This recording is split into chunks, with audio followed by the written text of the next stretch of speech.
Hello बच्चों, welcome back to my YouTube channel. तो बच्चों, इससे पहले वीडियो में हमने सीखा था सब्ट्रैक्शंस। इस वीडियो में हम सीखेंगे मल्टी एप्लीकेशंस। तो बच्चों, मल्टी एप्लीकेशन सीखने से पहले मैं आपको कुछ बातें बोलना चाहता हूँ। इन बातों को आप हमेशा याद रखेंगे। तो बच्चों, मल्टी एप्लीकेशन करने से पहले हमें 1 से लेके 9 तक के टेबल्स याद होनी चाहिए। तो बच्चों, अगर आप 1 से लेकर 9 तक के टेबल्स याद कर लेते हैं तो आपको मल्टीप्लिकेशन सीखने में कोई दिक्कत नहीं होगी। तो बच्चों, देखते हैं मल्टीप्लिकेशन का सबसे पहला सवाल। तो इसे करते हैं हमें दिया है, इसको हमें 4 से मल्टीप्लिकेशन करना है, यानी कि गुणा करना है। तो बच्चों, कैसे करेंगे? देखो, मैंने यहाँ पे 4 का टेबल लिखा है, आप लोगों को दिखाता हूँ थोड़ा। देखो, 4 का टेबल मैंने यहाँ पे लिखा है। तो आप भी पहले टेबल ऐसे लिख लेना। बच्चों, मल्टीप्लिकेशन हम कैसे करेंगे? मल्टीप्लिकेशन हम जो नीचे वाला अंक होगा उससे हम एक एक करके ऊपर वाले अंकों से गुणा करते रहेंगे। तो सबसे पहले देखो, नीचे हमें 4 दिया है, तो 4 की हम पहले 2 से मल्टीप्लिकेशन करेंगे। तो बच्चों, जब आप 4 के टेबल में देखोगे, 4 2 जा कितना होता है हमारा? 8 होता है। जब हम 4 को 2 से मल्टीप्लिकेशन करते हैं, यानी कि गुणा करते हैं, तो हमारा 8 आता है। यहाँ पे भी हम 4 की मल्टीप्लिकेशन 2 के साथ करेंगे तो कितना आता है हमारा? 8 आता है। तो 8 यहाँ पे हम लिख देंगे।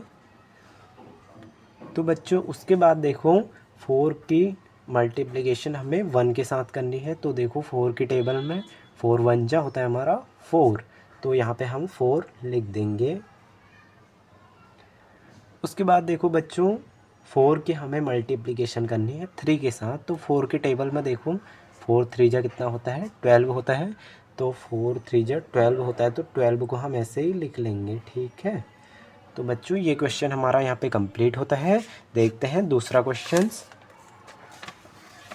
दूसरा क्वेश्चन में हमें दिया है 2 की मल्टीप्लिकेशन करनी है इन सभी के साथ। सबसे पहले 2 को हमें 2 से मल्टीप्लाई करना है। तो 2 2 जा कितना होता है? 4 होता है। तो 4 यहाँ पे हम लिख देंगे।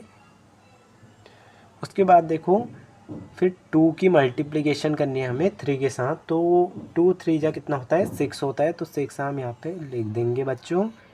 उसके बाद देखो, 2 की मल्टीप्लिकेशन करनी है हमें 8 के साथ। तो 2 8 जा कितना होता है? 16 होता है।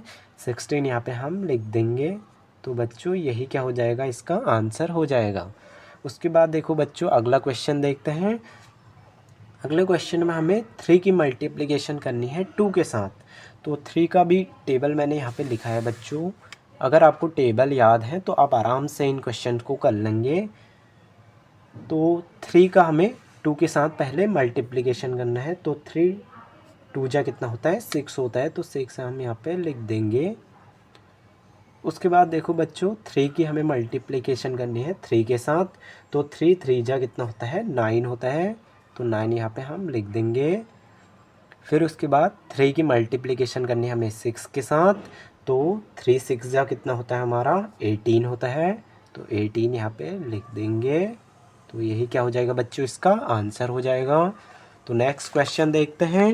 नेक्स्ट क्वेश्चन में हमें दिया है 5 की मल्टीप्लाई करनी है हमें इन सभी के साथ। तो बच्चों, एक बात आपको ये भी याद रखनी है, जब हम किसी भी अंक की, यानी कि किसी भी डिजिट की हम 0 से मल्टीप्लाई करेंगे तो वो उसका आंसर हमें 0 ही मिलेगा। किसी भी अंक को हम 0 से मल्टीप्लाई करेंगे तो उसका आंसर 0 ही आता है। तो बच्चों देखो, यहाँ पे हमको 5 की मल्टीप्लाई करनी है 0 के साथ, तो हमारा 0 आ जाएगा। उसके बाद देखो बच्चों, उसके बाद भी हमें 0 से ही मल्टीप्लाई करना है तो 0 ही आ जाएगा। उसके बाद देखो बच्चों, 5 की मल्टीप्लाई करनी है 3 के साथ। तो 5 का टेबल देखो यहाँ पे, 5 3 जा कितना होता है? 15। तो यहाँ पे हम 15 लिख देंगे।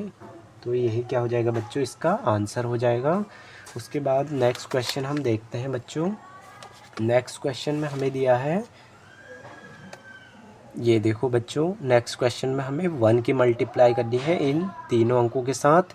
तो बच्चों, इसमें भी आप याद रखेंगे, जब हम 1 की मल्टीप्लिकेशन किसी भी अंक या किसी भी डिजिट के साथ करते हैं तो उसका आंसर वही डिजिट आ जाता है जिस डिजिट से हम उसे मल्टीप्लाई कर रहे हैं। तो देखते हैं इस क्वेश्चन को। तो 1 की मल्टीप्लिकेशन कर रहे हैं हम 5 के साथ। तो 1, देखो यहाँ पे 1 इसकी टेबल भी आप देख सकते हो यहाँ पे। तो देखो बच्चों, 1 को जब हम 5 से मल्टीप्लाई करेंगे तो 5 ही आ जाता है हमारा आंसर, यानी कि इसमें आपको कुछ नहीं देख। यहाँ पे क्या करेंगे आप, यहाँ पे सीधे ये देखेंगे कि 1 की मल्टीप्लाई हम किसके साथ कर रहे हैं। 1 की मल्टीप्लाई हम 5 के साथ कर रहे हैं, तो वही डिजिट यहाँ पे लिख देना है 5। फिर उसके बाद 1 की मल्टीप्लाई हम 1 के साथ कर रहे हैं, तो इसका आंसर आ जाएगा 1। उसके बाद देखेंगे 1 की मल्टीप्लाई करेंगे हम इस 4 के साथ, तो 1 4 जा 4। तो यही क्या हो जाएगा बच्चों, इसका आंसर हो जाएगा। बच्चों आई होप कि आपको ये वीडियो पसंद आया होगा। अगर आपको ये वीडियो पसंद आए हो तो इसे एक लाइक, शेयर एंड सब्सक्राइब ज़रूर करना। तो बच्चों मिलते हैं नेक्स्ट वीडियो में। नेक्स्ट वीडियो में हम करेंगे डिविज़न्स।